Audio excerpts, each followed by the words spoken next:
last for an hour and a half. We will talk for an hour, and then we will leave the last 30 minutes for answering your questions. So if you have questions, don't hesitate, you can ask them from the start.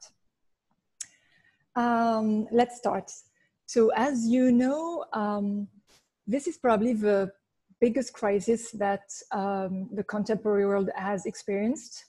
And this crisis is an event that is leading to an unstable and a dangerous situation, but at the same time, as it is also often labeled, a crisis is a moment of opportunities.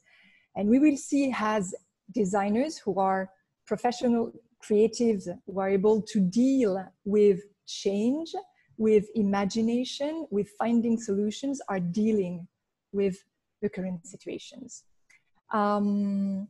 I wanted to share with you an insight from the trend forecaster Lee Edelkort, who's been talking about what's happening at the moment in a very interesting way. And she's saying that this coronavirus epidemic will lead to a global recession of a magnitude that has not been experienced before, but will eventually allow humanity to reset its values according to her. So I think that what we're going to try to capture today is this moment of change between a normal situation that we are not even looking at as normal anymore, and how the crisis has helped us seeing everything in a different perspective, and how designers are creating opportunities in this situation. Okay. I just want to also remind that it's not the first time that the world is experiencing such a large-scale crisis, and that in the past, architects, thinkers, designers have responded in very interesting ways. It's interesting to notice that the Bauhaus, who is probably the most important design movement and education movement, was born right after World War I, and that the modern cities of Paris and London, as we know it today, have been completely redesigned after major health and sanitary crisis by Haussmann, and in London after the cholera epidemics in 1954. So we will also have a look on all those examples of how history of design has coped with crisis. Today, designers bring exceptional innovation and creativity, and they quickly adapt their creative skills and talents to help the community and to help society at large. And this is maybe something very new, and we'll also focus on that, which is this new role that the society is giving to the designers. Are they able to cope with it? How are they doing it? And we will see what effects it is having, like, on the profession and on the education as well. Okay, there's also much more that leads to innovation than a crisis, and we are going to try to explore how creativity and the designer's mindset has been challenged to find out new solutions. So we are going to explore all those questions with Suryawati Kiyu and Dindi Shua, who are the founders of Kush Kush in Bali, and Amaury Poudret from Networks in France. I will briefly introduce you the profile of our panelists today. So Suryawati Kiyu, you're an Indonesian designer, and you met with Dindi Shua, who is from Malaysia, while you were studying art, architecture and design at RMIT in Australia.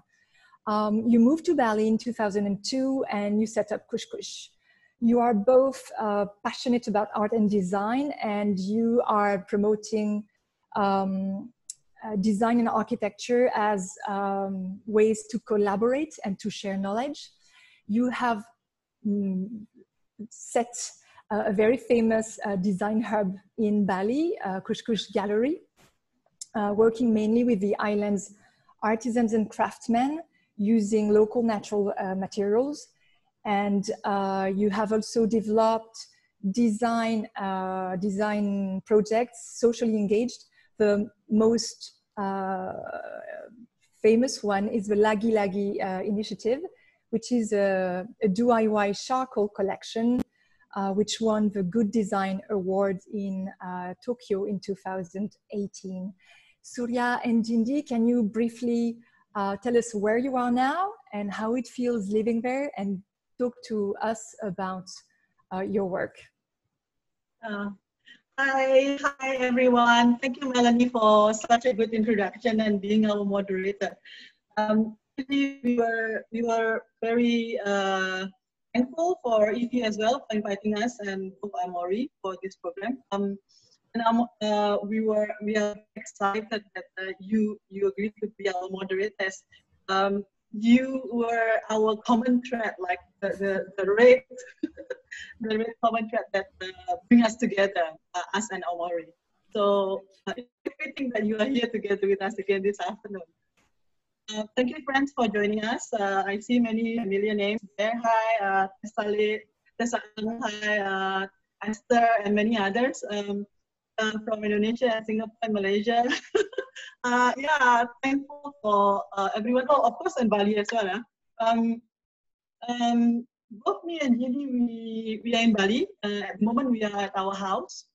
At the moment, we are only working 3 days a week in our current situation. So today is Tuesday. We are not working, so we are at home. Yeah. Our production is still working 5 days, as we feel that it's important for them to keep working at this point of time, because they really need the pay and the work, so that they can still continue living. Yeah. I think the situation in Bali and in Indonesia is a bit I would say, compared to other countries, we are a bit more relaxed, especially Bali, because the fact that there's not much activity, it's very quiet here, and compared to other countries which have a lot of testing, in Indonesia, I think the testing is still relatively low.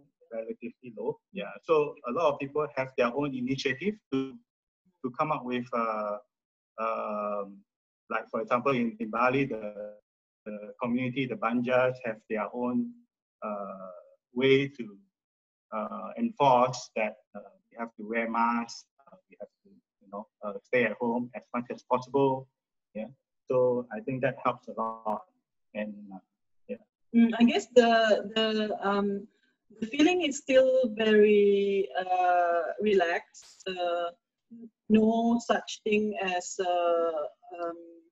panic, because I think Bali also is still, people are still working. Some people are still working. Of course, in the hotel industry, many hotels has closed since April and until now. And because there's no travelers, no tourists, no arrivals. The airport has closed since March as well. Yeah, and at the moment it's beginning to open up in terms of domestic travel. So I think there are flights coming from Jakarta and other big cities, but that's about it. Yeah, yeah. Yeah. So maybe we talk a little bit about us in Bali. Yes. Yeah. I'll share some.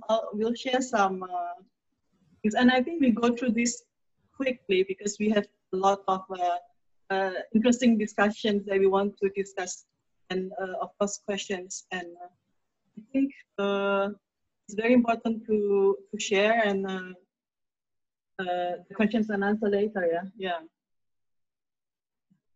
Can you see the screen at the moment? Can you see the screen? Yeah, we can see. Yeah. Okay.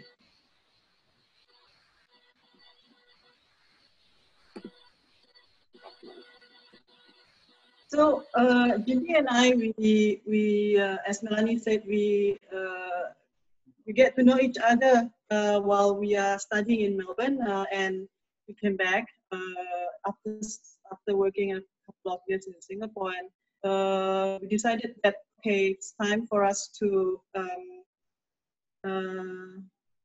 start something of our own in the way that we believe can enrich our lives. Yeah, and so we chose Bali partly because my family was there at that time. My parents are living here, and of course at that time we love the fact that Bali is kind of like the window of Indonesia.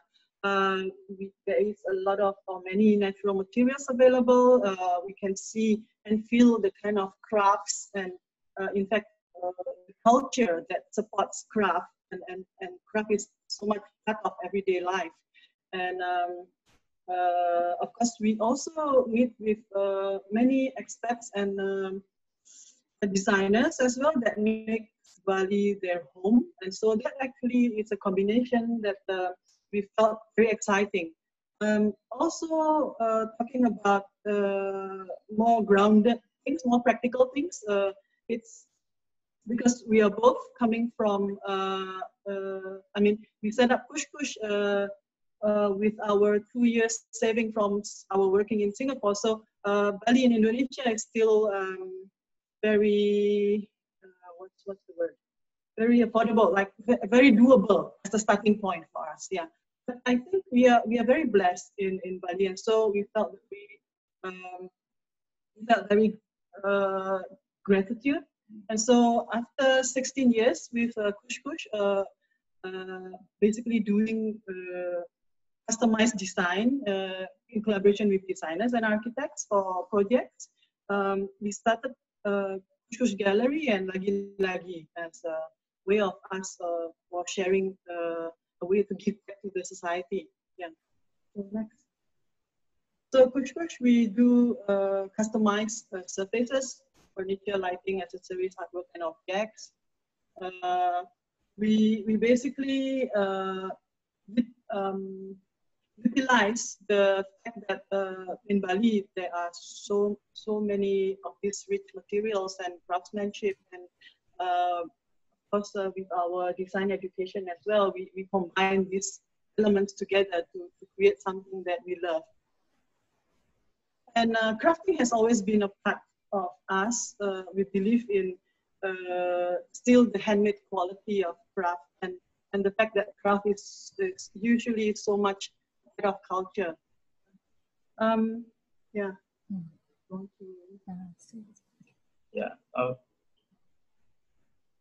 In 2018, like 2 years back, we have a chance to look at what we have been doing for the past 16 years, and we find that the attributes always come back about nature, about artisan, craft, and design. Basically, these three elements keep coming back, and so we felt that really that's what is important for us. And from the beginning, I think Bali has in fact inspired us quite a bit with its craft and its nature. So, and we also learned quite a bit from a coconut tree, basically. You know, I think it shows like in Bali and in Indonesia and probably a lot of different countries, different islands. Coconut tree can be used for throughout the whole tree, basically, from the leaves to its fruits to the trunk and to the roots as well. So they call it, you know, tree of life, and there's endless possibilities. Yeah. Yeah. I think both me and Ginny, we are inspired by the value and the kind of respect that the coconut tree can provide for our for its community, basically. Like nothing of its tree is being wasted. People actually reap a lot of benefits for it at the same time. But they also understand to respect the materials so that it's being embraced as such. So in Bali, the coconut tree is being used like symbolic. The most symbolic of it perhaps is the leaf that can be made into the tanam, the offerings during everyday life as well as special occasions. Okay, so this led you to this sustainability Yes. focus you have. Okay. Yes. So with that, we have developed different materials from all the natural materials here. And we try to use it in the different products with our designs. So they are from cabinets to lighting, to accessories. And some of the projects that we have done overseas, supplying for hotels and lots. And yeah, and our family, like the gallery and lagi. Yeah. So in 2016, we thought we should open up our space to be more socially engaged. So that's why the gallery and the initiative Lagi started, basically to provide as a gallery, providing as a platform for creative education, collaborations, and engaging the creative community. And Lagi basically we're using our production offcuts to make into useful utensils again. And the smaller pieces are made in charcoal that we use for our Charcoal for Children program. So we can share it with the local children through workshops with artists and designers. I think one thing that we felt really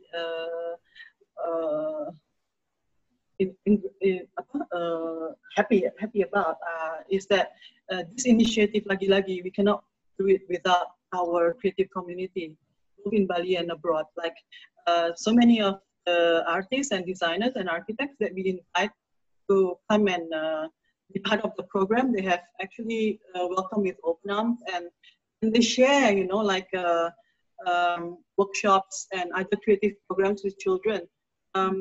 It's something that we do it as a community-based program. Yeah. And in fact, the children as well. It's very good because for them, it's still very rare in here to have the chance to be in very close face-to-face kind of like situation. Yeah, with artists, designers and architects. Yeah. But how did you cope with the lockdown and the fact that designers cannot come to Bali anymore? Like, how has it changed the way you're working on those projects or the way you will work on future projects? Yeah, I think it's something that we have been thinking, but at the moment, our Kushur Gallery, we are having a program called Solidarity for Humanity. So this is a program that is in response to our current situation, because we see actually in our community, there are many artists and designers and architects who are sharing something about their creativities in response to the current situation. And so what we are doing is we are being the platform and inviting people to come and share about their ideas and about their positivity, to come and be a force for good, like give people the lift that they need or the positive vibes that they need, as well as real solutions for architects and of course designers and products and stuff like that. Yeah.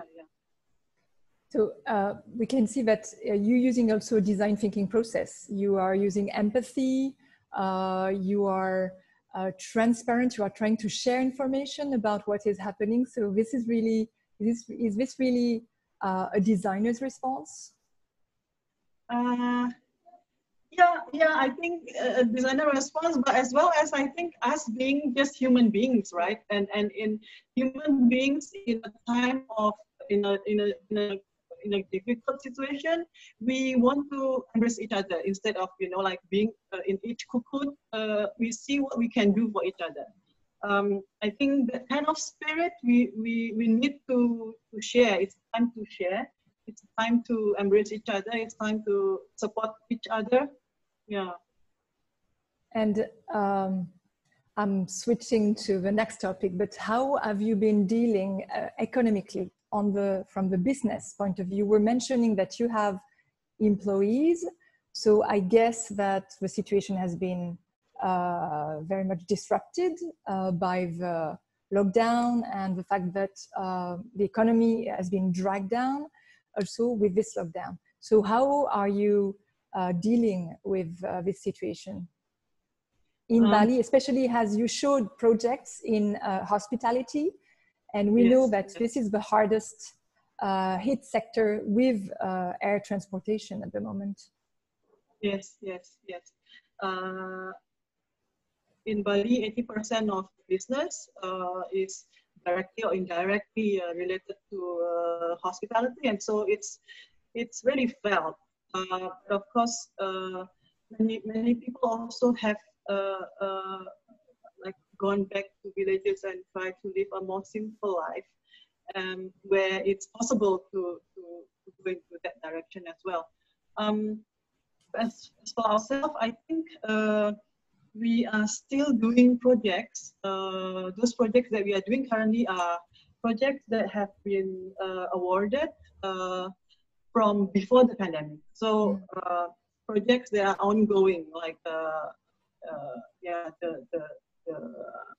the project from Vietnam, for example, it's ongoing since last year, and another project in Bali has been going for the last year as well. So we are very thankful for that. But we can see, I think, in terms of inquiries and other projects, there's not no new inquiries for new projects, and that has been very hard for us because I think since March we can see that decline, because I think the world is coming to a standstill since then.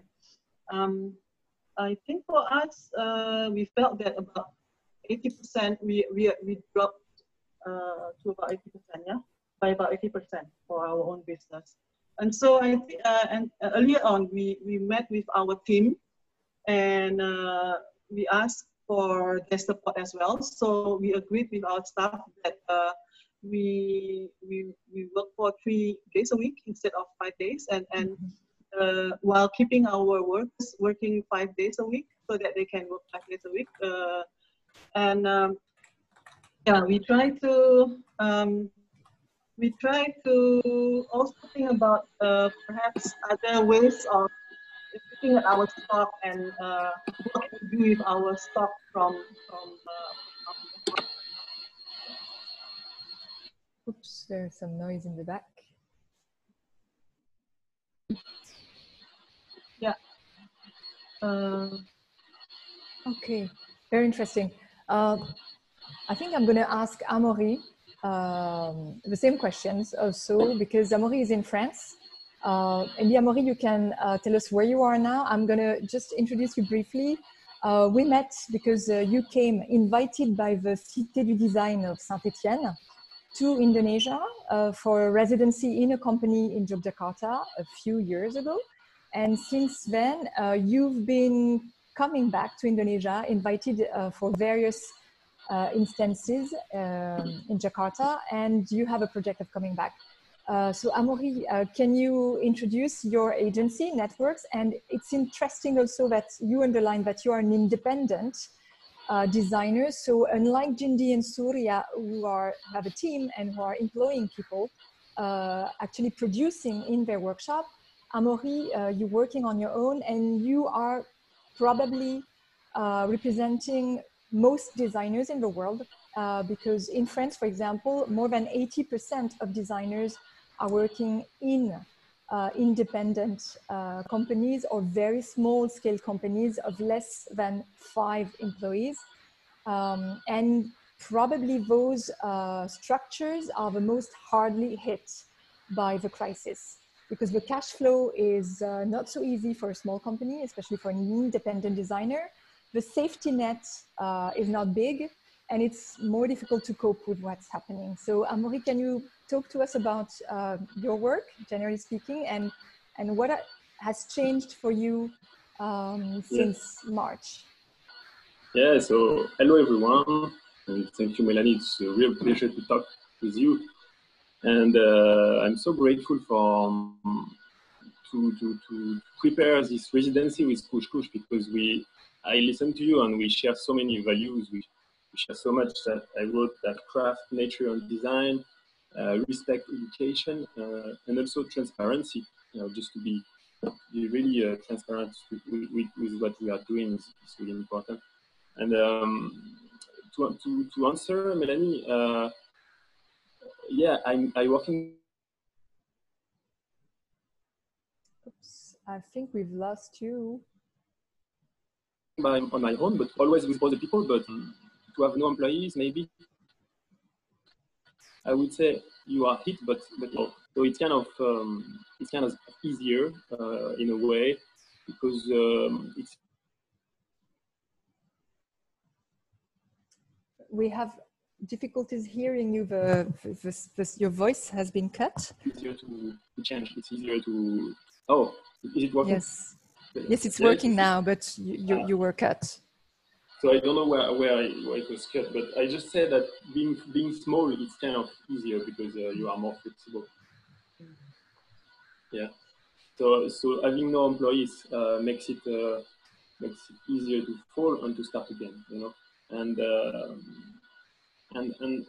this kind of situation is an opportunity. It's like an obstacle and you can make this obstacle as an opportunity to go forward. So in my way, I really enjoy this because it made my work. It will make my work even more engaged and even more radical in a way. And just to say about the situation, because in Bali, you say about Bali, in France, it was a bit more weird and media-oriented and fearful and everything. And in Nantes especially, it's the region where I'm originated from. In Nantes especially, it was very small cases, and it felt disproportionate to stop everything and to have so few cases, because so that was the feeling. And now it's more and more on the road. It feels more and more normal. Should I share? Yes, please share with us one project or two that you think are really embodying your work. I must say that this panel is a bit biased because both of you long ago you had already started questioning producing more, and you were already on the path towards sustainability. So I think you are pioneers in a way of what is happening to the design world. So Amaury's work is reflecting on this. Yeah, definitely. And in a way, in a way, I would say that that every crisis like this is it's not a break. It just continue. Now it's just a continuum, but a bit more, as I say, a bit more radical, a bit more engaged. But we all started before what we will do in the future. So I try to share the screen. Just voilà. Just to say a bit more about my work, I'm working mainly on the being. So the being, the knowing, and the doing. And the starting point of my work is always someone or some people who are specific, who have a specific skill, who have a specific mindset. And I'm really grateful today that this residency will happen, because it started, as you said, Melanie, I was in Indonesia 2 years before, 2 years and a half, and I met Kush Kush, thanks to Melanie, thanks to you. And we, with Jindy, we talked, and we were thinking about maybe doing something in the future. And 2 years later, it will happen. So it's really nice that when something should happen, it always happens. So just to share about the work, I'm still, I still hope you will hear me.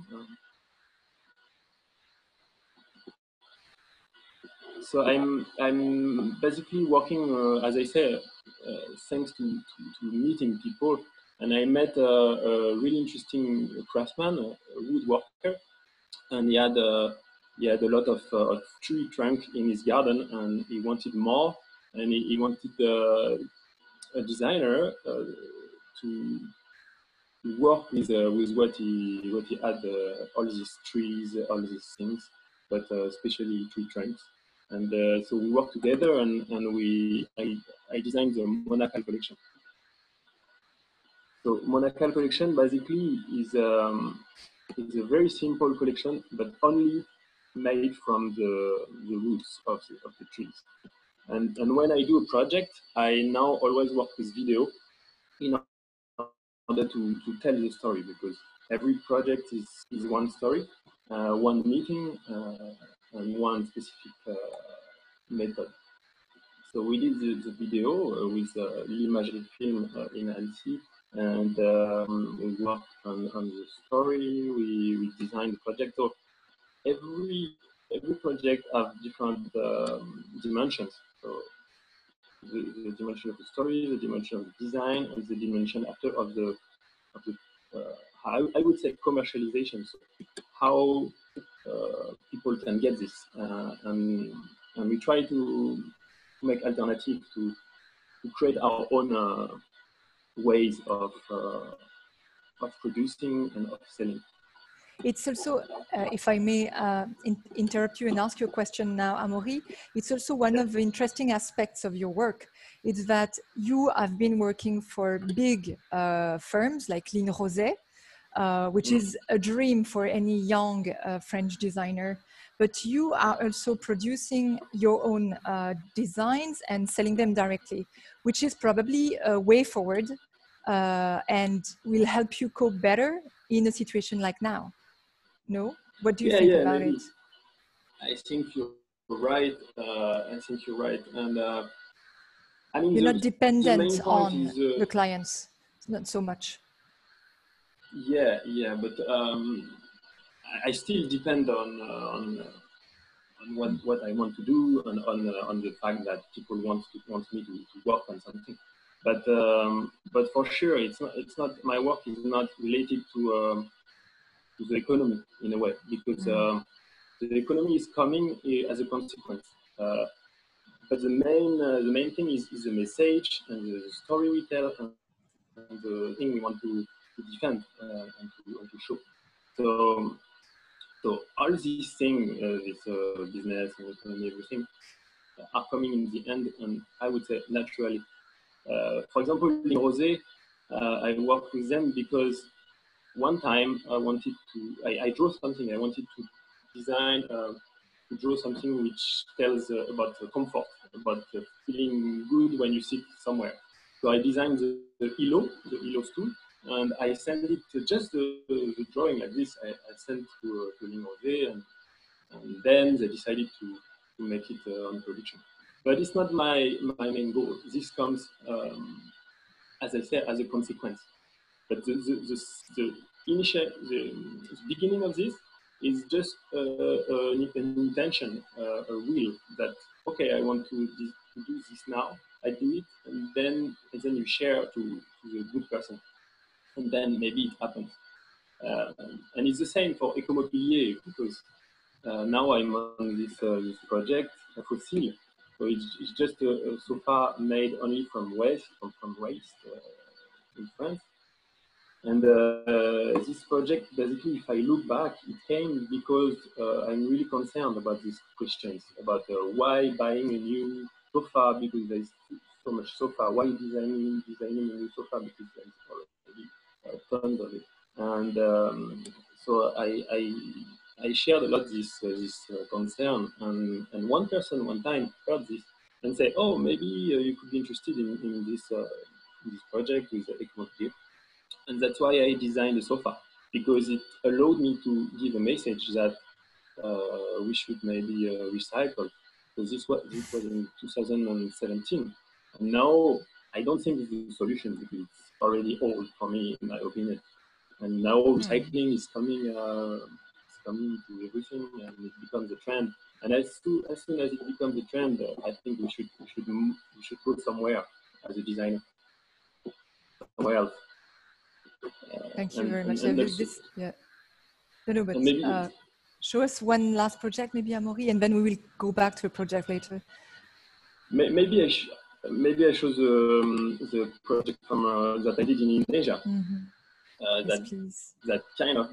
So it is a project where I met Melanie, and when we were in Indonesia, and this was a really special project and really specific context, and it was not so easy to get something in this chaos, in a way, and I decided to. So I had to work with Andre, who's on the screen. Andre Suryaman. Andre Suryaman. In Jogja. Natural House on the Go in Yogyakarta, and he started his business recycling bikes, and then he did many other things. So I decided to come back to the origin of its business, and I used bikes as a module to create a small game, so very small reproduced bikes to make a construction game, and also real bike frames to make a modular shelf system. So this was the adventure, and in a way, the project is important, but also the meeting, the sharing of moments, the discovering for me of a culture, and the project is just one part of the story. Yeah, but it was a beautiful story. I do agree with you. Okay, thank you very much, Amaury, for sharing your projects. Thank you, Jindy and Surya. I'd like to ask you a few questions about what this situation changed for designers, for you in particular, because we've seen a lot of initiatives, even from the United Nations, to call out for designers to design new systems, like distanciation systems, systems for hospitals. We've seen very interesting projects. Maybe I'm going to share some images of that, of designers who have, gone a bit wild. And let me check if you can see my presentation. And I wanted to ask you if design can change the world, because sometimes you have this feeling that a lot has been asked to designers to respond to a crisis that is not. It's a health crisis. It's an economic crisis. So can design save humanity? And for you, I'm gonna share some examples that Amaury selected. For example, this. Can you see my presentation? Yes. This is the response of a design team called 55 Designer in France for the city of Paris to help people hold the social distance between each other.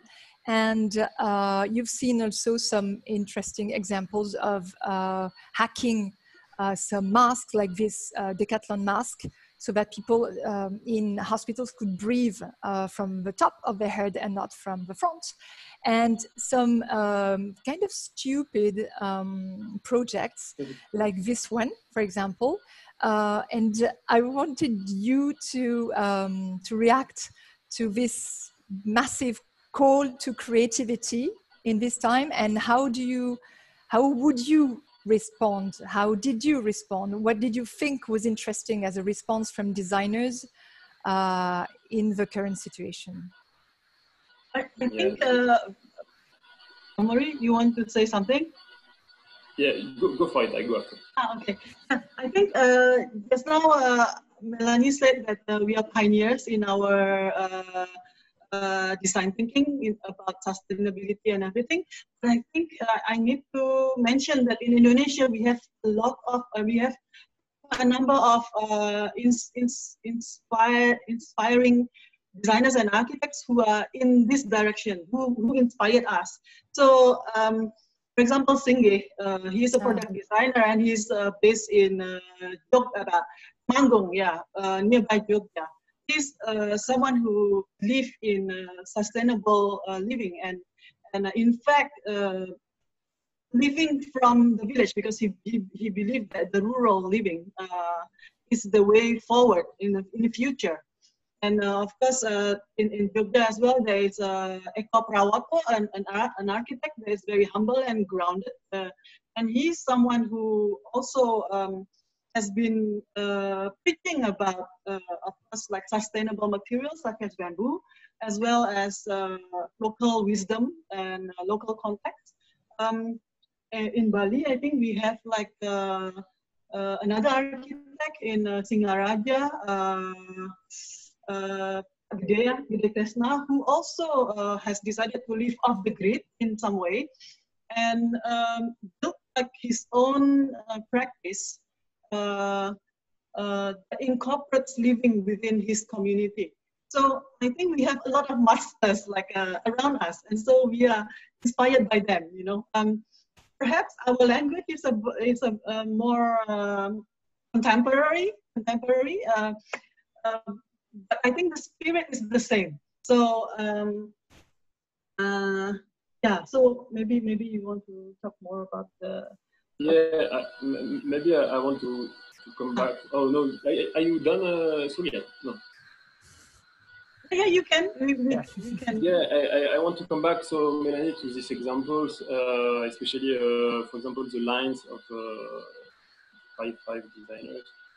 Maybe I don't know if it's on the screen. It's possible to, because for me, all these projects you show, Melanie. So there is the lines for the city of Paris, and there is the competition for mask and everything. I think as a designer, I mean, it doesn't. I mean, this project doesn't fit to the values, to the world we want to see. I think, and as a designer, we should be careful to what we do. If we design the line of social distance, it's a problem for me because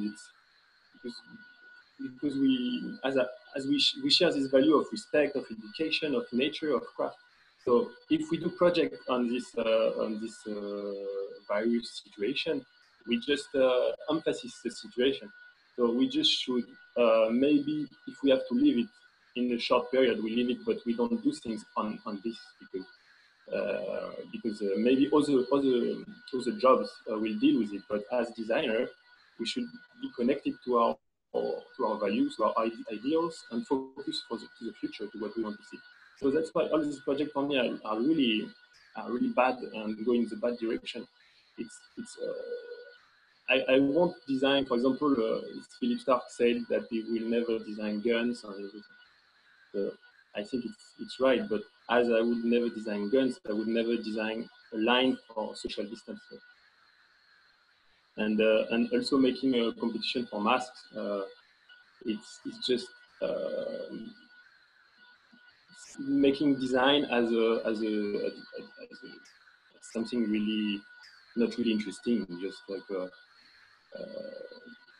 just like a detail, you know. But we should see bigger, you know. We should not focus on materials. We should focus on the context, on the stories, on something more maybe more social, more idealistic for the future. I think you're not the only one who is taking this stance on design. I read an article recently. The Belgian designer based in France, Rami Fischler, said the same thing. in Le Monde newspaper. He was talking about how desirable imagination will be the task that designers should set themselves to, and not imagining things out of fear. And it's very interesting, but at the same time, it's very difficult because you still have to work and eat. And I think some of those designers have been trying to attract attention, to draw attention to their work, because it may be difficult for them to survive in this situation. I mean, no one would say no to the city of Paris to have a big project, I guess. And I don't know, it would be the same in Indonesia. Yeah, but maybe the design. I mean, for me, if we have to follow the general trend and the politic, the kind of not really good politic atmosphere, it's really sad. I mean, so yeah, and I forgot what I wanted to say. But yeah, I mean, it's, yeah. So I wanted to ask you something. You're supposed to be highly creative people, used to work in your home. Designers and creative people are probably the ones who are the most often teleworking, using distance working. But what effect did this lockdown had on your creativity? I've read some various responses from designers who hated it because they need the energy of the office, the brainstorming together, or the, chance interactions that will bring an idea. Or some designers said that they're saving on time from commuting, for example, and they felt that they were going to a deeper level of creativity. What do you think? How did it happen for you? For me, Amaury? I feel there is some. Yeah, there is some problem with the sound. If it's a connection problem, maybe you could turn off on your camera and just use your mic. It could solve it, maybe.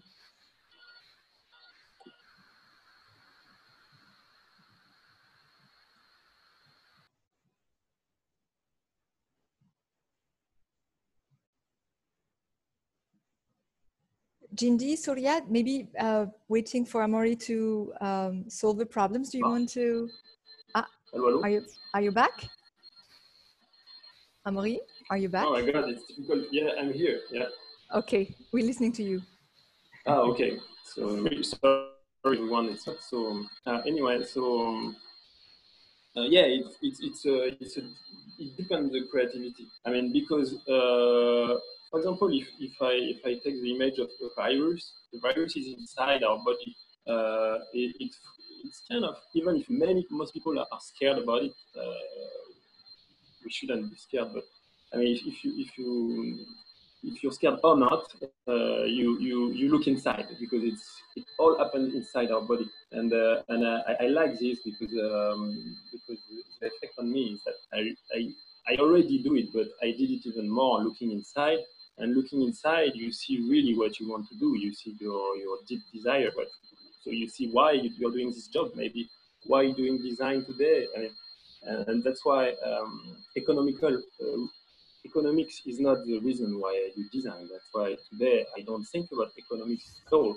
I just think about the values. I think about the world I want to see tomorrow, and I see that the project we will do with Kush Kush will happen because it fits together what we want to see tomorrow.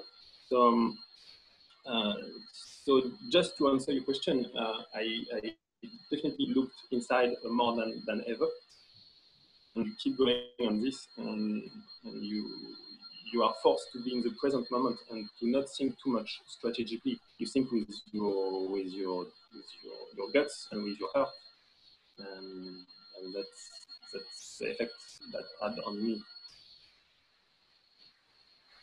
Thank you for this insight. Jindy, Surya, what have you felt during this period? what are you feeling? Because you're still at home. I can see from the background. I think for us, or for me, it's very similar to what Amaury has shared. So it's really time to slow down, and with this, we get to actually review and to see where we want to go next. So I think coming back to those designers who are responding to the pandemic in a very quick manner, perhaps it's of course like wanting to be acknowledged, or wanting to also share something about them. So they're acting more like an artist, actually, yeah. Like an artist usually responds very fast to a situation, and but for us, I think we are thinking a bit deeper as well. So the time that it's providing us at the moment is a blessing for us, yeah. So we think the future, I think the trend of the star architects or star designers would not be as much, or I think probably already died, you know, like I think it would be more of the time for the designers with a socialist kind of a spirit that will help to make a difference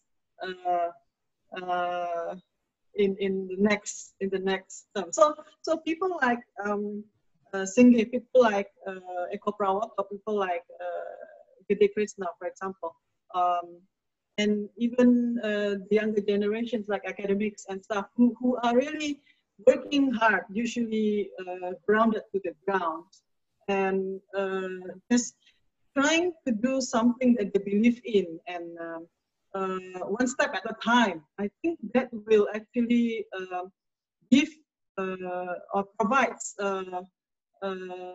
solutions and provides platforms for making the context of the localities as well as communities a better one. Yeah.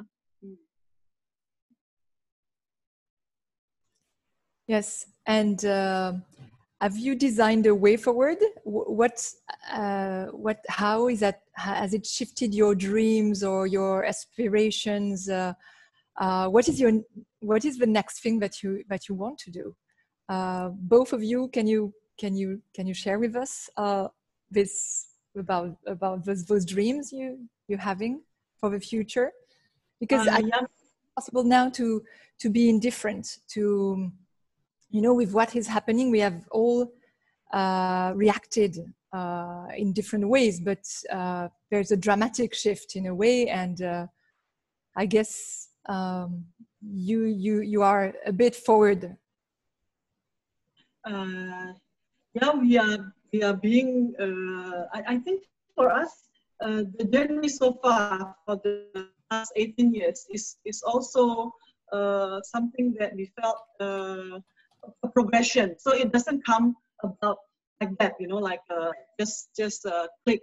So the first phase of our journey is actually about survival, because we started just the two of us, and it was more of how to sustain ourselves, how to earn a living for us, being in Bali, you know, at the time. And then, of course, being inspired by the different people along the way, getting to know the different architects and designers who are craftsmen who are living a balanced life as well as living responsibly. And to live sustainably, I think, is the way forward, not only in terms of economically, but in terms of looking at from the environment point of view, as well as from the humanity as a whole, as to how we become more resilient. We look at things as to how to live sustainably as if we are as a designer or a producer or consumer, right? Because we are designers, but we are also consumers as well, and so we have to be more thoughtful in everything that we decide. Do you want to elaborate about the nature and? Yeah, there's a few points that we felt strongly about as we have more time to think of the situation now is obviously how we can work with nature, because the crisis have probably directly or indirectly is caused by the changing of our environment. Therefore, we should learn how to work with nature, nurture it instead of destruction, instead of destroying it. So, I mean, we also are constantly looking at when we were making a piece of furniture, the process and the different parts that we use, actually whether it contributes to the circular kind of design, then obviously the second point would be more like simple living, how we can live not in excess. Yeah. So quality versus quantity. Yeah. And I think the next few points, like empowering communities, we learned from by us setting up the gallery and also lagi-lagi, how we have to actually build an ecosystem around us so that everyone can have the support of everyone. Yeah, the sharing of knowledge is also very critical because we work with craftsmen and we also reach architects and designers. So we actually find that this cross information, or how we can learn from craft, and we can also learn, the craftsmen also can learn from the designers and architects. So we can each actually help each other. Yeah, and definitely cross-disciplinary collaboration. A spirit of gotong royong in Indonesia that is really. Sorry, I was embedded. It's actually embedded in our culture. Like this spirit of gotong royong, like coming together, achieving something, and then supporting each other. I think in Indonesia, in the current pandemic situation, even though we are lacking in a lot of ways in terms of support or medical or health facilities, but I think this spirit of gotong royong has really helped everyone, coming together, like helping each other. So yeah, I think that's something that we can learn from our own culture as well. It's definitely a way forward. This is a way very forward, actually. This is one of the things that struck me and amazed me in Indonesia. It's this, I think Indonesia is extremely innovative in some things, and not, the traditions of Indonesia are very forward in a way. Yes, yes. So as a conclusion, because I would like us to take time to discuss with the audience, I can see that some questions have been landing on the chat. What would you say about, as a conclusion to this discussion, has the crisis been helping redefining the values for which designers want to work? It's been a disruption, but is it a total reset, or it's just business as usual for you? I mean, how do you think you will get out of this moment? Like completely transformed, or it makes you believe even more in what you were doing before? From what you said, I think it's probably the second option. We felt reinforced, right? Our belief in our belief, and we want to see how we can bring it even more forward, right? So I mean, with our upcoming collaboration with Amori also in November in Bali, we are really looking forward as to how even we bring it in the process, as well as in the outcome, and then even bringing it to the society later on. So we're looking at it as one whole circular, how to say, like from one end to the next and to the next. Yeah. I think Yeah. you're so idealist. I know Amaury will say the same. We should have invited a designer from Audi, you know, or Renault. Yeah. Amaury, sorry. But in my opinion, for me, I'm so everything Kush is saying. I think the same, but I'm also really humble because I feel really that it's already what I felt, but now it's even more that we should look for population and for people who are closer to nature, closer to tradition, and who are making like in Indonesia a really interesting mix between the past and the future together. And I feel this, and I'm not inspired anymore by Europe. I'm not inspired by our mindset, Occidental mindset, and I really want to turn myself towards the culture, and they are the people who should teach something now to us.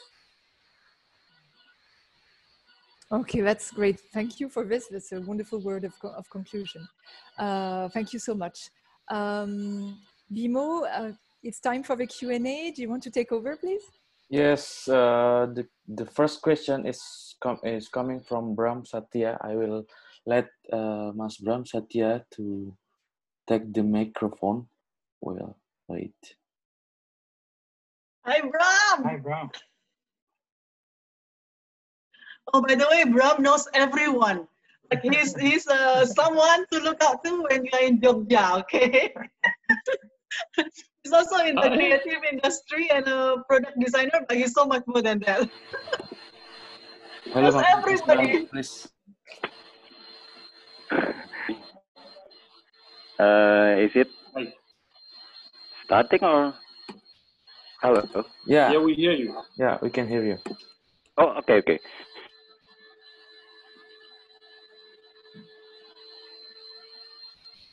Okay, yeah.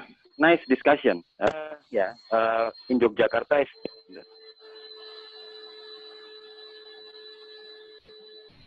central of Java. We really know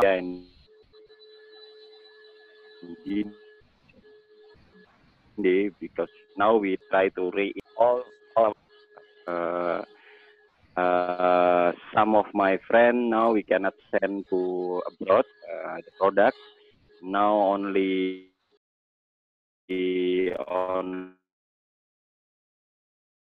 trying to not make business because now everybody stuck in the business, and the many people, many friends of me that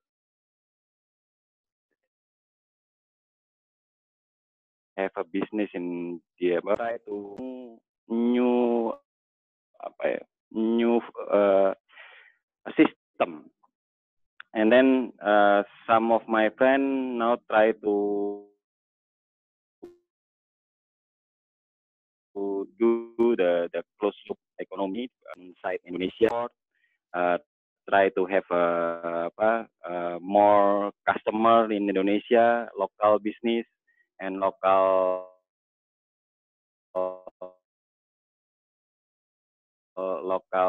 like we try to have a gotong royong. Gotong royong is working together and then try to find a way that we can make efficient our business and so on.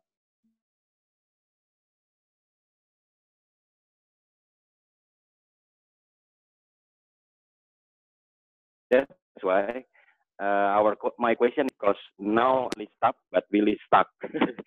I think that's enough for me. And then maybe everybody want to share another idea. Thank you. Thank you very much, Bram. Thank you for sharing your perspective. Yes, Yeah, it's difficult to you're travel. welcome. Everyone is stuck, and it's a bit panicking at the same time not to be able to do what we used to do. Thank you for sharing this. That's true. That's right. Hello? Sure. Try to unmute, yeah? Yeah. Bimo, do you want to share another question? Yes, the second question is from Charles Onko Utomo.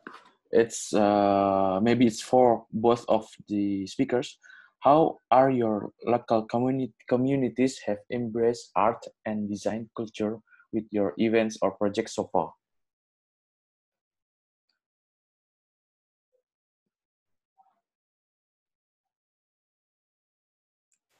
The question is for both. Hello. Jindi Hello? Surya, we can hear you. Can you hear us? Yes. Yeah. So just now, before answering Charles' question, just now I think what Bram was saying also is that he and his friends trying to, because I cannot hear properly because there's many stops, but I think what he's trying to start is he and his friend doing it more like a local economy to restart so that it's having the effect of supporting each other. I think in Bali it's also happening, and it's also a strategy. So like even designers who are not or performers or artists, they are doing something else but still using their creativity. For example, they go on like designing play kits or a game that then for children, you know, to be spent at home, or artists putting it together like some kits also, yeah, like to be responsive to the time that we spend so much at home. So things like that. It's also a lot of cooking. A lot of cooking are happening. Our friends, even me myself, I'm cooking more and rediscovering tastes that my grandma used to cook. You know, from that kind of family family heritage kind of thing. With regards to what Charles was asking before, we started this social campaign for Khusus Gallery just recently. So we are in the starting point. There are a few of people already started to share, but mostly still in the artists and this artist response. We haven't heard from many designers and architects, and we hope that the architects and the designers would participate more, because your ideas about like solutions in terms of spaces, how to make them comfortable, or things that would be meaningful in times like this is very important. Yeah, and help everyone, you know. Yeah. But we are still in early stage, because the whole campaign is until July. So we are still asking everyone to come and join. Yeah. Maury? Yeah, I don't know what to say about the question. Because I feel that in Bali it's really interesting, all this social sharing. You hear me? Yeah. Yes. But I'm not sure I understood the question right. But I have nothing interesting to say about social things here in France, because it was, except the personal experience of everything lockdown. The rest is not so interesting. Except I can't listen to the radio anymore. I used to listen a lot France Inter. It's a national radio, but I can't anymore because it's not interesting what they're saying now. And socially, maybe it's more family. Maybe family time is interesting, but that's it. In Dubai, for another perspective from the Middle East, the scene has been interesting. with a lot of talks going online, and it's enabling us to follow much more discussions.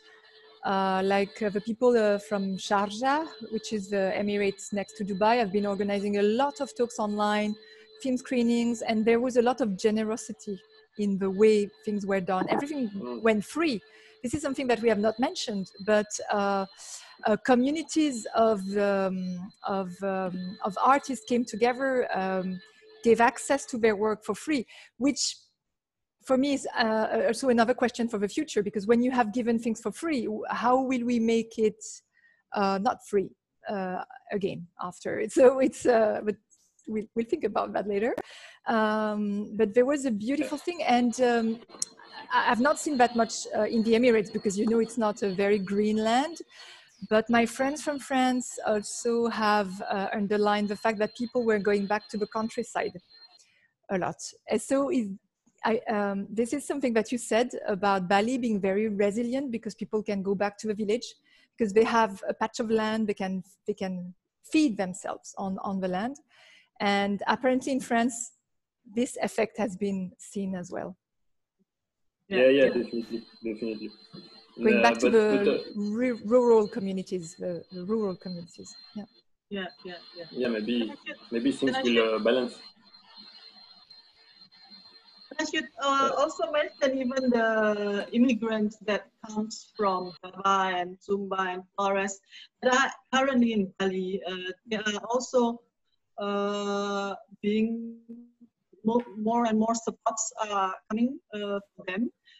We know, for example, Rumah Sanur in Bali is also fundraising for people, musicians who are really affected, and of course many other social foundations who actually give like basic food, because food is our first essential things.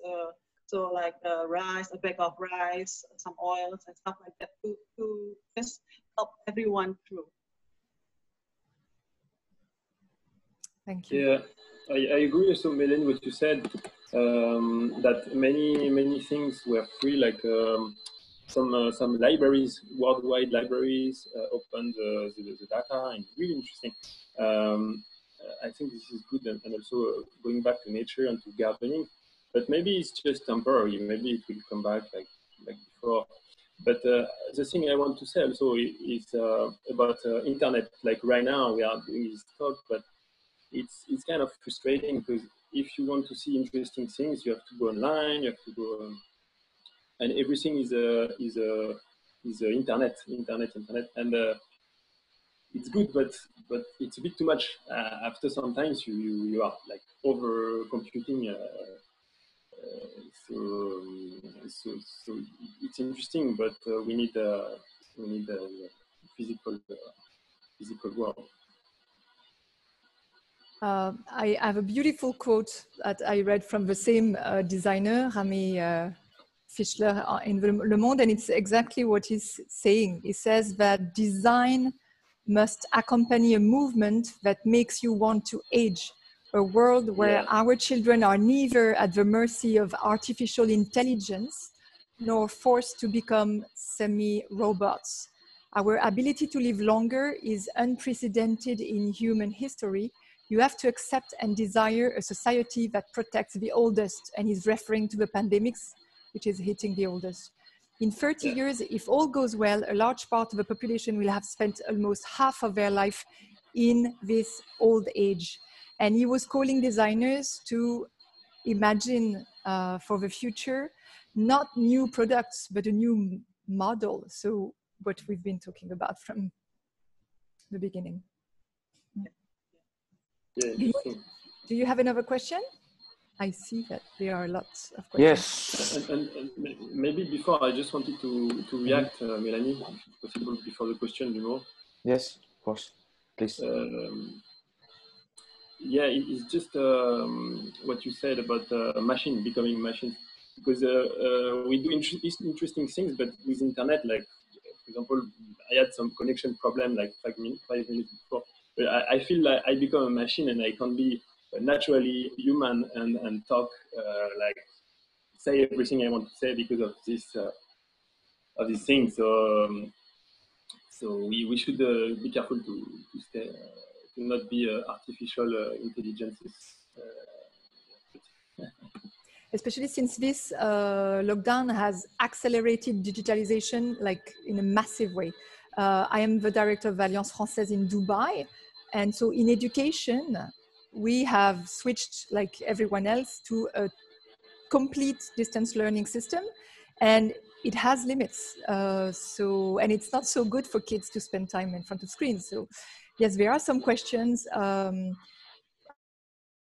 If society is more open to distance working, it will enable people to work from where they want, which is a privilege. I do agree with the comment from Fong. It's a privilege also to be able to live in the countryside in a way. It will give us more freedom, but at the same time, it will make us more dependent on the digital tools. Yeah, there are opportunities for designers to work on this also. Yeah, definitely. It's true, I agree. And that's why we have to be careful to get strong inside and to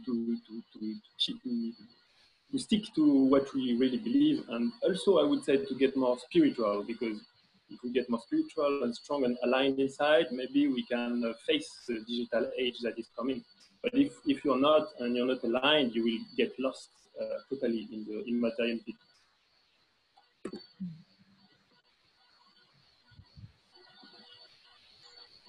So yeah, the next question is from Rida Razak. I will let the microphone on. Wait. Hello,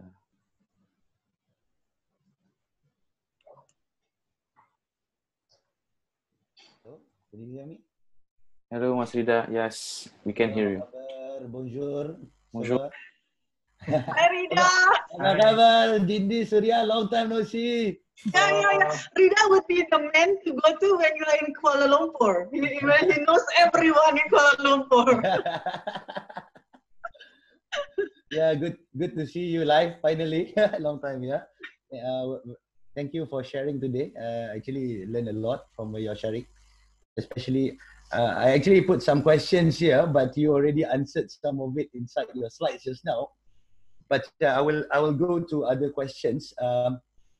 You think that the two speakers are from two different continents. One is from Asia and one is from France.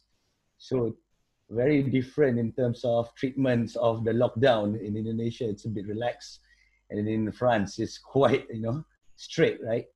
So I've been speaking to a lot of designers around the world. A lot of the designers, especially at the lockdown countries, they are very lost because they cannot go out, they cannot even buy food, they cannot even go to office. So they feel powerless at home. So having Melanie's talking about digitalization, how can designers start to embrace IT and step it up? Because you mentioned a lot about tools just now, and a lot about some of the first question was talking about they are feeling powerless about moving their products.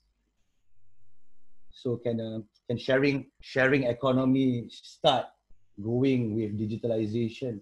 Because I know for a fact that in Malaysia, we are already looking at digital analytics using university cheap tools and Vivo to find jobs for young people. And then a lot of the event managers are starting to look into virtual events management. And also a lot of companies are starting to do portals and web management system for online conference, online courses, and also, so these things you cannot run. Should us as designers be looking into, instead of treating digital as a tool, because when you treat digital as a tool, you become very stressed, but to treat it as a way of life, because social media is happening, everything. What do you think, Jindi? Can it happen or not? Sorry for the hard question, but I see Melanie smiling because we maybe relate to her. Thank you. I guess, thanks for the question. I guess it's inevitable. I mean, I guess when we are in this crisis of having to stay at home and you know, in lockdowns, you have to go online. I mean, that's the only means. But there's a lot to learn as well, because I think I was listening to also another chat in Singapore, the Singapore International Festival of Arts, TIFA. There's a group of performers that is supposed to, they have performance festival every year, but you know, with this current crisis, they're just not able to do anything. So all the festivals are cancelled. So I mean, they were discussing on how the performer can explore in terms of virtually, or in terms of you know, documenting through filming or camera, how the performance can be presented in a different way than the real performance. In Indonesia itself, in Jogja, you know, one of our close artist friend, you know, puppeteer group, People Puppet, Ria, they come out with solution of doing, you know, individual performance. So they can actually custom individual performance for individual needs. So someone can just buy a ticket for them to make a performance especially for them, basically. So there are solutions. It's just how we look at it, I think, that is important. It's still a tool to me, because when the pandemic finished, ultimately we're gonna go back to you know, using different media. You know, it's just that during the lockdown time, we have to find a way to maneuver the activities around the online situation. So I think being designers, we are often faced or we are often like a problem solver, right? So people are responding to it in creative ways.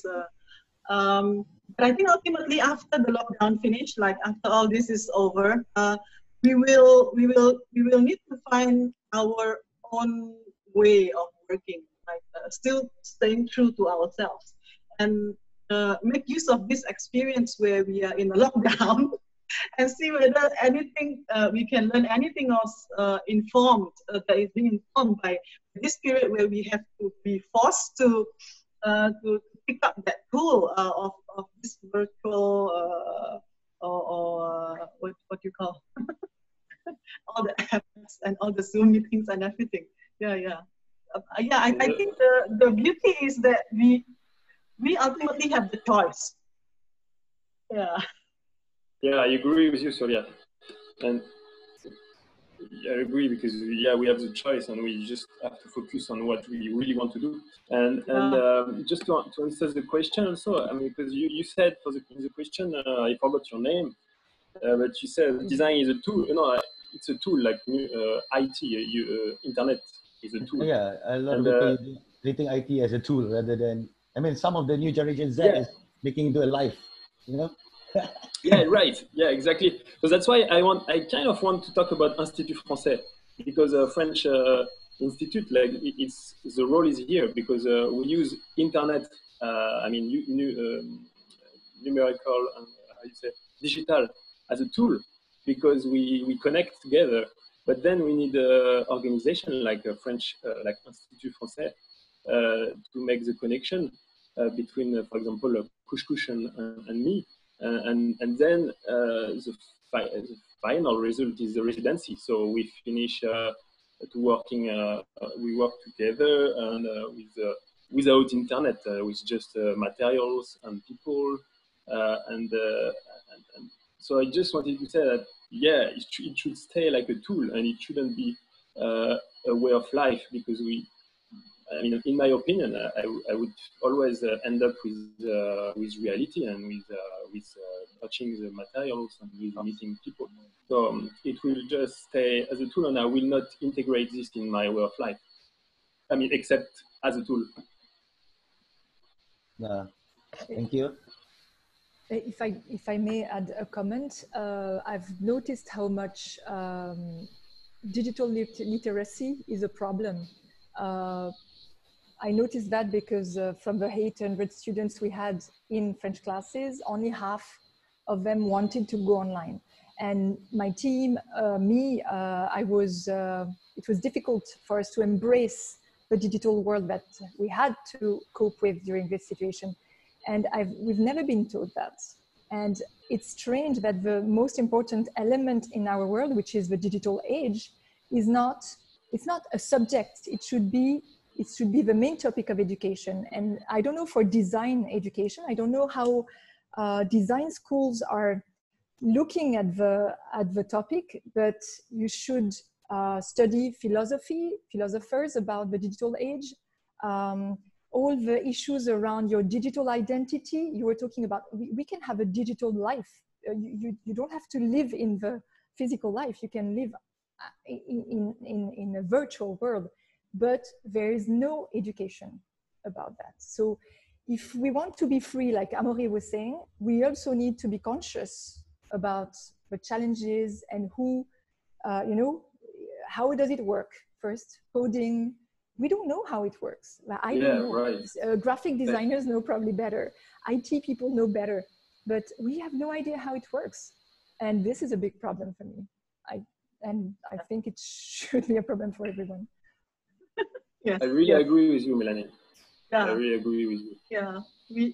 I think I agree with you too. Yeah. That's why the future is in collaborations. You need to work with different experts. And I think, peace, my friends, peace. Sorry. Peace, my friends, together. And I think the human touch, nothing a lot like human touch or human connection, we can never replace that. No way. Yeah. And I saw that in the public there is Guillaume. Guillaume is director of Straight College in Lyon, and maybe it would be interesting to have his feedback. But I don't know. But yeah, education, especially in design. And there is Tita also from ITB. So if we could have one French and one Indonesian point of view about this issue of design education post-COVID, that would be super interesting. Yeah, but I don't know. Yeah. And also, thank you very much I just want to say it now, because thank you very much to Institut Français, because doing these kind of things, it's exactly, I mean, it's kind of talking about education, about sharing, and we will do it in the physical world, and they will have a result, and it's really, I think it's really nice, and thank you that Institut Français makes it happen, makes it possible. Yeah. Totally agree. I think for us to be here presenting this webinar, there's a lot of work and support and assistance that is being put forward by the EC, Abu and his team, right? And of course, a lot of research and everything that it's probably not seen now, but there's been a lot of work that's put into that. I actually see Matthew Lis and Tita some questions. Hi Matthew, he's coming from UK in Bath. We are supposed to actually go over to UK this year for his festival. What's the name? The Forest of Imagination. It's another sustainable creative program that they put forward. We're supposed to collaborate this year, but now, it's probably postponed to next year. Yeah, but he put up like an interesting question about he's saying that the response to the maybe answering it. We may get back the question maybe, or not sure. Tita, you wanted to contribute? Is it my turn now? Okay. Yes, it is.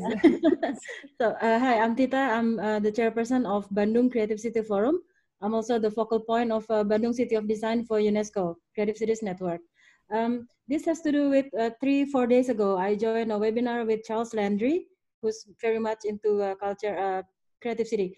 And the theme of the webinar was crisis as an opportunity for culture. So I kind of like the take, what he said. It's not what is the value of culture, but what is the cost of not valuing arts and culture.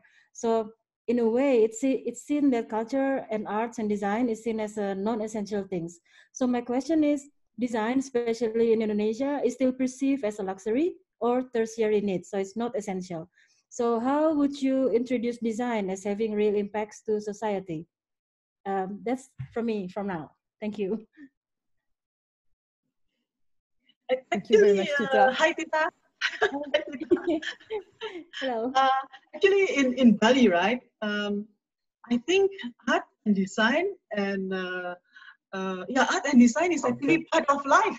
So it's part of culture, like everyday living. You know, like when people make their offerings, they make this beautiful like objects from the coconut leaves, and it's part of everyday rituals. I think in a way, like even crafts.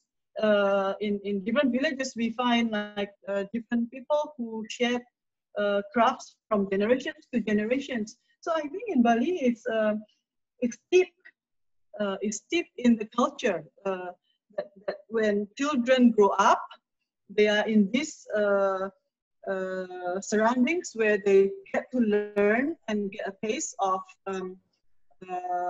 arts and crafts and music and dance from very young. Of course, this is all done in relation to culture and in traditions. And perhaps what designers like us do is to actually collaborate and respond to this kind of situation and make something. But I think from young, the children here, especially in Bali, is very exposed. Yeah, I would say. Interesting. So yeah, it's interesting how you put design as a way of life. It's really nice because you don't just talk about design as a tool for economy. For example, you talk it first of all, design as a kind of like as an educational tool in a way. And I think Bali is really an exception in this way. Because do you think it's an exception or? No, I think in general, Indonesia has a lot of local wisdoms, and I think with the development, people loses that touch, that local touch, and loses that local wisdom. And I think when that happens, it becomes a lot of things become commodified, so become monetarized in that sense. So if we can go back to our roots and learn from the tradition or the local so-called local wisdom, there might be something that we can bring to the current solution. Yeah. Yeah. If we were just having a walk, we were just having a walk in the morning. Behind us there's still paddy fields, and in the paddy fields, the Balinese actually put up like a tall pole with like a windmill. So there is wind power. Bali has very strong wind during this period of time, and it would actually swing and make the sound. Actually the function of it is to chase away the birds when they have paddy fields, and they chase away the bird with the sound. So we can actually think of that as a local responding to a situation for the needs in the paddy field. But from a designer point of view, I see it as why can't we generate power from it? What the wind turbine is designed for, right? So in the local context, the farmer already doing it, using the natural, so-called sustainable power, of our surrounding to make into a solution for them. I think what you say is kind of like the poetry of survival, like how design is a survival tool, but a poetic one. Like how I like how poetry is here maybe in Bali, or maybe in your way of working. So it's like functional but poetical. Well said. Yeah, well, the challenge would be different in an urban setting. So most of it in the dense area with really few resources, like even Bandung doesn't have its own natural resource and so on. So for us, especially because I teach product design, so how to convince my students that what they do is actually impactful in a social way, in an economic way, and so on. So yeah, this will be a longer talk, Melanie, if I continue. Yeah. Let's organize another. Let's ask Institut Français if they want to organize another. Thank you. Thank you so much, Tita. I can see Guillaume Puech has joined us. Do you want to ask a question?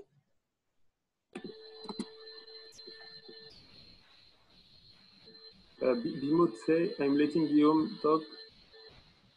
Okay. Should I do something? Should I say something? Yes. No, you should say yes. Not say, sorry. No. No, it's because Bimo told me you can have him to talk, but Guillaume, but I don't know because if I should. Okay. So you don't know if Guillaume wanted to talk. So let's leave Bimo with the moderation of the Q&A. Sorry. Yeah.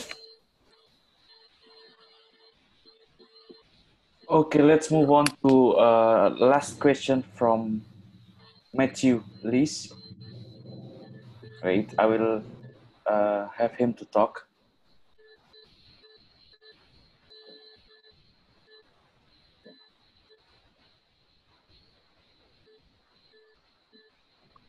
So Matthew Lees is on you now. Can you hear me? Yes. Hi, Matthew.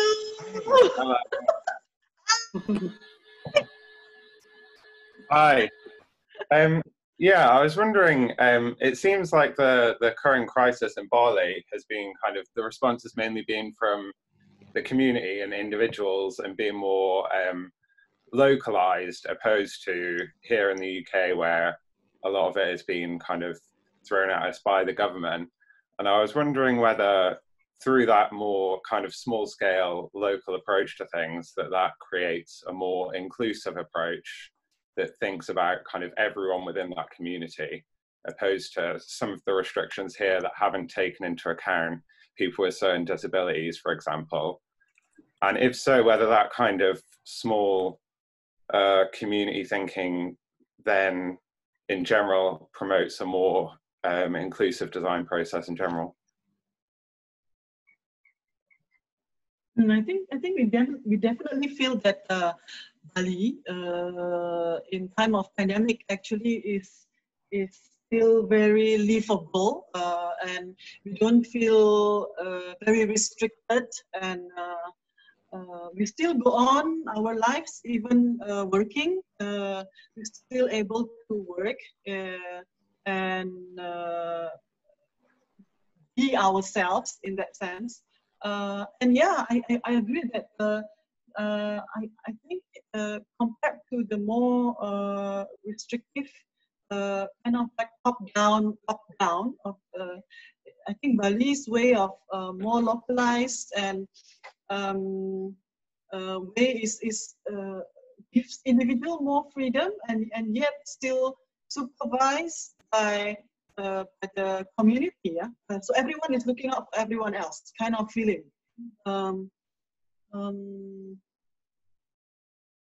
Hopefully it can become like a way of more in terms of design wise, more inclusive as well. If I think like in a situation like this, when everyone is still feeling quite free and not too restricted, we still well, everyone deals with it differently, but I think we are in a more relaxed way, and so we are more productive in a way. I went through actually ups and downs myself. So, but I think the environment helps me to be to feel better, faster than probably others. Yeah, and then of course when you are feeling better already, and then you can start to talk to people and collaborate, and so and of course like things like this that we are doing today is also something that is a way of sharing as well. So hopefully it's also a way of being more inclusive, like a sharing of different perspectives. Yeah.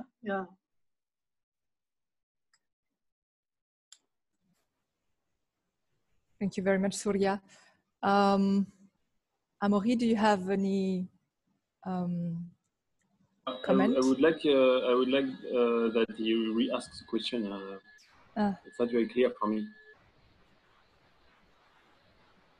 Is it here? Can you ask maybe to re-ask the question? Sorry. Yeah.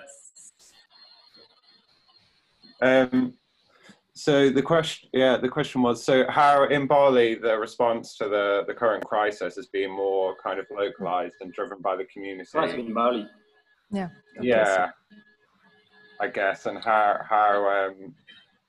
that creates opportunity for a more inclusive approach potentially, opposed to like in the UK and in France, where the kind of government have taken kind of control. Yeah, from right. a kind of bigger perspective, and how maybe that's not always so inclusive, and how that kind of has an effect. Yeah, definitely. On how inclusive the design process is in general. And if I would add something, it's definitely collaborative, and in maybe in UK, but in France at least, it's really a paternalist. It's like the state is saying what we should do, and everything should do what it should do, and blah blah blah. 100 kilometers, and only do only this and not this. But I feel in my conversation with Surya and Jindy, there is more responsibility for people. And so when you have responsibility, you take your responsibilities. And if you are like a child, like children, in front of the government who is the parents, they just say what you should say and do what you should do, but you are not invited to be strong and to just do what you should. I mean, be responsible anyway. So yeah, I agree with you what you said, and I have the same. I think we have the same feeling about it. So okay. Cool. Thank you very much for those questions. I think this was the last one because we are slightly behind the schedule. I don't want to hold you too long. We all have lots of things to do, and we have the future to imagine. So yeah, I saw Chan just now from joining us from Canada. So hi Chan, I just want to say hi and thank you for joining us from there.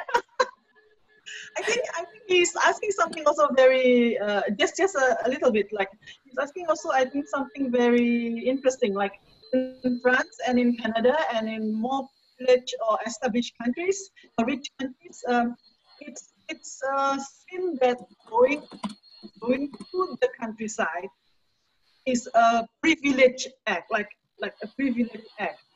But I think in Indonesia, or I think in many more like underdeveloped country, going back to the villages is actually something that is essential, and going like not essential, but it's not like a privilege, because everyone comes from the village and they work. Yeah. They work to at the city area or at the urban area, right? So it's an interesting perspective that I see these two very different ways of looking at things. Thank you, Surya. Thank you very much. Sorry, I know we have lots of things to discuss, and I think I would love to have another webinar about those issues, but it's time to stop now. Thank you so much. As a conclusion, I can say that all you've said is going towards a more engaged design, how designers can contribute not only to producing goods, more goods, but also to create processes, to create dreams, and to be involved, like what you said, like to be personally involved in those new futures you're inventing, by going inside communities, by being a part of your community and activate it, and having a responsibility towards the community. That's the word that Surya used at the beginning of the webinar. She said the Kush Kush was a way of giving back also to Bali. So I don't know if this virus is a blessing in disguise. It could be also. We could also look at it like this. Thank you very much, everyone, for your very interesting questions, thought-provoking comments. And I hope that you will follow the next webinars that the wonderful IFI team will cook for us very soon. Thank you very much, Amaury from Nantes. I hope that you will come also in residency in Dubai. I'm inviting you. With great pleasure. With great pleasure. And thank you, Melanie. It's a difficult exercise. And yes. So great. Yes. Thank you. You're welcome. You're welcome. Thank you. Terima kasih banyak. Terima kasih. Bye-bye. Bye. Bye, everyone. Thank you. See you soon, Kush Kush. Yeah, I'm already see you soon, yeah. Melanie, we hope to see you in November too.